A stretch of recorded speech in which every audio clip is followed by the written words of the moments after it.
Alors, comment transformer une vidéo pénible à suivre, faut pas avoir peur des mots, en un contenu plaisant qui donne envie d'être regardé et écouté? Tout ça, on peut y arriver de passer d'un état à l'autre en étant au même endroit, au même moment et avec le même matériel. Je vous ai fait un petit screen ici de avant-après. Ces deux screens sont faits au même endroit, au même moment. Avant de continuer, je voudrais tout de suite vous montrer une comparaison concrète en vidéo. Cette vidéo est enregistrée avec un iPhone 13 Pro vieux de 6 ans. Je tourne dans mon garage aménagé en bureau studio et j'utilise ce micro-cravate. Cette vidéo est enregistrée avec un iPhone 13 Pro vieux de 6 ans. J'utilise la caméra frontale. Je suis dans mon garage aménagé en bureau studio et j'utilise un micro-cravate. Donc vous voyez, on est passé vraiment d'un état à l'autre et tout ça vraiment en étant au même endroit et au même moment. OK, avec le même matériel. On va continuer. Du coup, dans cette vidéo, ce qu'on va voir concrètement, il y aura une partie théorique pour chaque point et une partie de démonstration concrète. Et on va voir qu'en améliorant seulement 3 points, en appliquant seulement 3 conseils, vous pouvez passer d'un état à l'autre. Le premier, c'est de s'exposer correctement à la lumière pour améliorer la qualité de l'image. Le deuxième, c'est de faire un cadrage convenable. Ça permettra d'ajouter de la proximité avec son public. Selon comment on se cadre, ça donne une intention et cette intention peut être perçue de différentes façons juste en changeant d'angle de caméra. OK ? Le troisième point qu'on va aborder, c'est de placer correctement son micro pour maintenir l'attention de son audience. Vous allez voir que la grande différence, encore une fois, il y aura une partie théorique, une partie pratique, où vraiment je vous prouve que ça apporte quelque chose d'appliquer ces conseils. Bienvenue, ici j'aide donc les coachs, formatrices, formateurs et experts à créer des vidéos simples que leurs prospects ont envie d'écouter. Et justement, on met les choses dans leur contexte, en tant que personne dans ce genre d'activité, dans la formation, dans le coaching, dans l'expertise, on n'a pas besoin d'impressionner les gens. L'objectif, c'est d'arriver à faire des vidéos propres où on arrive à faire passer notre message, donner un conseil. Donc encore une fois, pas besoin d'impressionner. Ce qu'il faut, c'est une image propre, un son propre, un cadrage correct. L'aspect montage, je l'aborderai dans d'autres vidéos, même si on ne parle pas de montage proprement parlé en ce qui nous concerne. Vous avez vu dans la première version de la démonstration, de la comparaison, qu'il y a une version où on est en contre-jour, c'est-à-dire qu'on a notre source de lumière qui est derrière nous, et c'est ça qui est difficile à gérer. Dans la deuxième version, on a la source de lumière qui, du coup, on s'est tourné, et la source de lumière est vers nous. Vous voyez, là, on a la caméra, la source de lumière est vers nous, et l'arrière-plan est un peu plus sombre que nous-mêmes, en fait. La lumière arrive en priorité sur nous. Dans le mauvais exemple, la lumière forte est derrière nous et il n'y a pas de lumière qui arrive vers nous. Du coup, c'est ce qui génère ce contre-jour. Et quel que soit le modèle de captation que vous utilisez, que ce soit un boîtier professionnel ou un téléphone, c'est très difficile à gérer. Et les téléphones en particulier, si on laisse tout en automatique, détestent ça.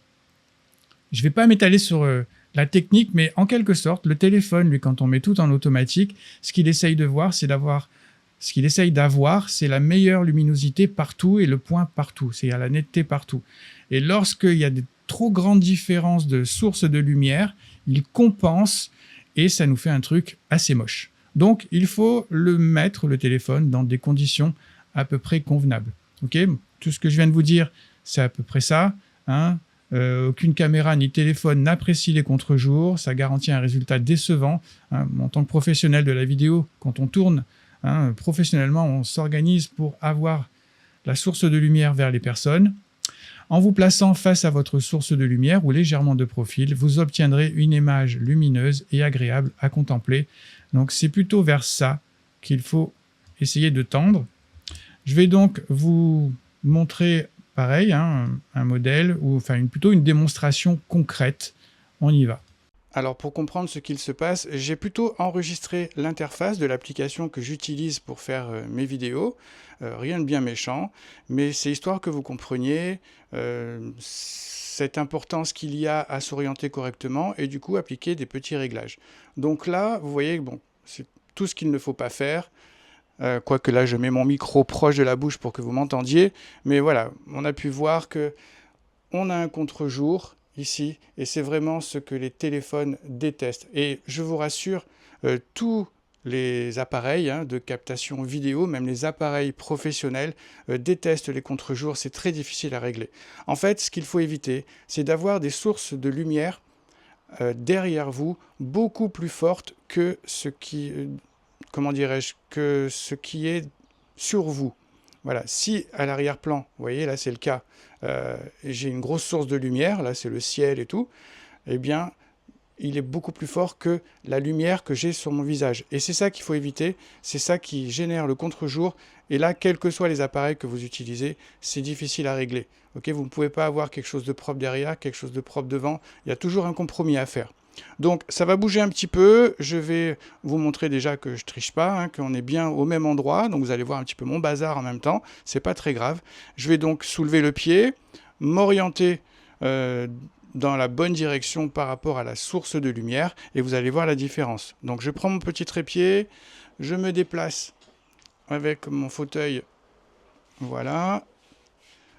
Déjà, vous pouvez voir sans avoir réglé quoi que ce soit, parce que là, je suis tout en automatique, c'est déjà plus convenable. Maintenant, je vais poser un instant le micro, parce que je vais monter le pied et appliquer un ou deux petits réglages sur le téléphone.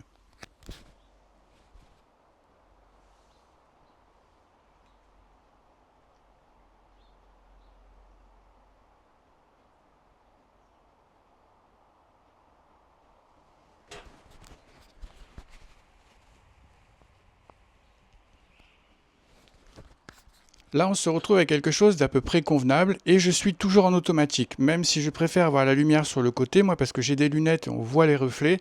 Mais là, pour l'exemple, vous avez compris, l'idée c'était de bien comprendre cette histoire de source de lumière qui vient vers nous. Donc là, mon téléphone est tout en automatique, il arrive à le gérer convenablement. On peut tout de même, si on le souhaite, appliquer des petits réglages plutôt de manière manuelle, histoire d'avoir quelque chose d'encore plus sympa. Donc là, je joue ce qu'on appelle les ISO. Voilà. Et la température de couleur qui est, je trouve, assez correcte. Température de couleur, c'est ce qui permet de faire en sorte que ce qui est blanc reste blanc. Vous voyez, si je le change trop, ça passe au bleu. Voilà. Allez. Là, pour pas que cette démonstration soit trop longue, je vais m'arrêter là. Mais voilà, vous voyez la différence qu'il peut y avoir entre ce qu'on a fait juste avant et maintenant. Je suis bien au même endroit. Il n'y a pas de triche. Il suffit de savoir exploiter correctement les sources lumineuses qui nous entourent. Donc vous voyez, on est passé quand même d'un état pas très joli à quelque chose de tout à fait convenable, simplement en changeant d'orientation vis-à-vis de la source de lumière. Et ça, c'est quelque chose que vous pouvez tout à fait appliquer de votre côté. Okay, si à un moment donné, vous avez fait des vidéos, puis vous êtes dans un environnement lumineux, mais vous voyez que c'est pas si joli que ça, c'est certainement causé à cause des contre-jours. Ok, on continue. Je vais donc continuer à vous partager mon écran. On va parler maintenant du cadrage. Le fait de se cadrer correctement, c'est vraiment quelque chose qui peut aussi apporter, bien entendu, une certaine qualité à votre image. Quand je dis qualité d'image, c'est pas la netteté, etc., mais c'est le rendu qu'on a quand on regarde. Je vous ai mis ce slide où on voit bien que là, on est assez mal cadré. Okay, c'est souvent, malheureusement, ce que certains font parce que lorsqu'ils font des vidéos, ils ont tendance à se cadrer comme quand ils font un selfie et ils discutent avec quelqu'un en visio, etc. Donc, il faut éviter ça. Donc, vous voyez que là, je vous spoil un peu, mais il faut, dans l'idéal, avoir les yeux au niveau de cette ligne-là et on va voir comment le faire concrètement. C'est vraiment très simple avec les téléphones. Donc, pourquoi c'est important? Comme je vous le disais au tout début de vidéo, c'est qu'un bon cadrage offre une image équilibrée, rendant ainsi la lecture de la vidéo agréable. Ok, c'est vrai qu'on est habitué à avoir des choses équilibrées dans l'image parce qu'on consomme. Et du coup, si on déséquilibre tout ça, alors ça va peut-être interpeller, mais si ça rend l'expérience désagréable, c'est dommage, alors qu'il suffit d'apporter quelques petits ajustements.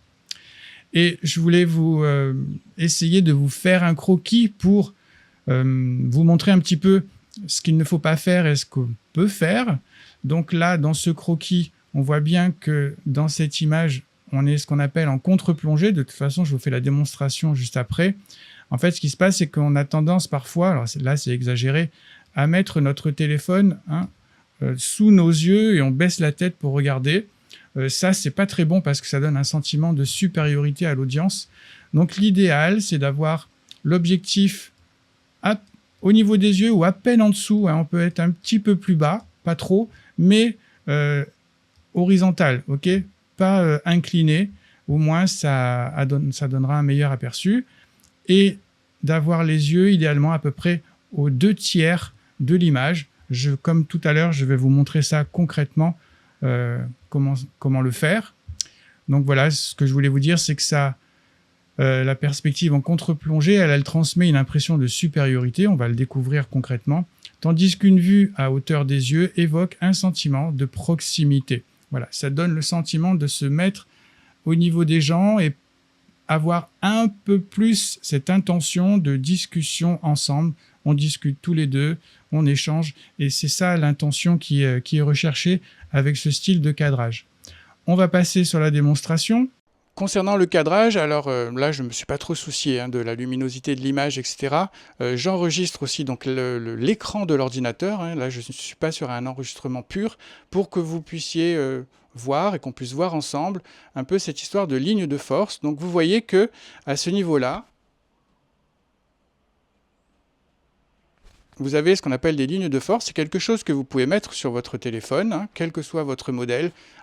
Toutes les applications vidéo, qu'elles soient natives ou pas, proposent cette fonctionnalité et ça vous permet de savoir si vous êtes à peu près bien cadré. En fait, l'idée, c'est d'avoir le regard à peu près au niveau de cette ligne supérieure. Okay. L'idée aussi, c'est d'avoir les épaules un peu dégagées. Alors, désolé, ça va bouger. Voilà. Bon, vous avez compris, là je le tiens en même temps. Donc le téléphone à peine en dessous au niveau des yeux, les épaules un peu dégagées, c'est-à-dire qu'il y a un peu d'air, il y a un peu d'espace à côté des épaules. Et idéalement, c'est d'avoir les yeux à peu près au niveau du visage, les yeux au niveau de la ligne, pardon. Et le fait d'avoir ce type de cadrage permet d'ajouter de la proximité, c'est-à-dire que vous ne donnez pas un sentiment de supériorité à votre audience, ni un sentiment d'infériorité. On va voir la différence. Si vous vous mettez comme ceci, en contre-plongée, ce qu'on appelle, là, vous donnez un sentiment de supériorité. Vous êtes par-dessus votre audience et c'est pas très bien perçu parce que ça vous donne un sentiment de « je suis au-dessus de toi, je te domine » et c'est pas forcément ce qu'on cherche à provoquer. Et à l'inverse, si vous êtes un peu trop au-dessus, là, c'est vous vous donnez un sentiment d'infériorité. Alors bien entendu, j'exagère, on va pas aller jusque-là. Mais ces petites notions, ça change rien à la qualité de votre image, mais ça change l'intention. Donc essayez plutôt, si vous le pouvez, d'être plutôt dans ce genre de cadrage, ok, les yeux au niveau de la ligne supérieure, l'objectif à peine en dessous de vos yeux, quelque chose d'équilibré et ça fonctionne très bien. Vous voyez, le simple fait de changer de valeur de cadre, ça peut donner une intention différente.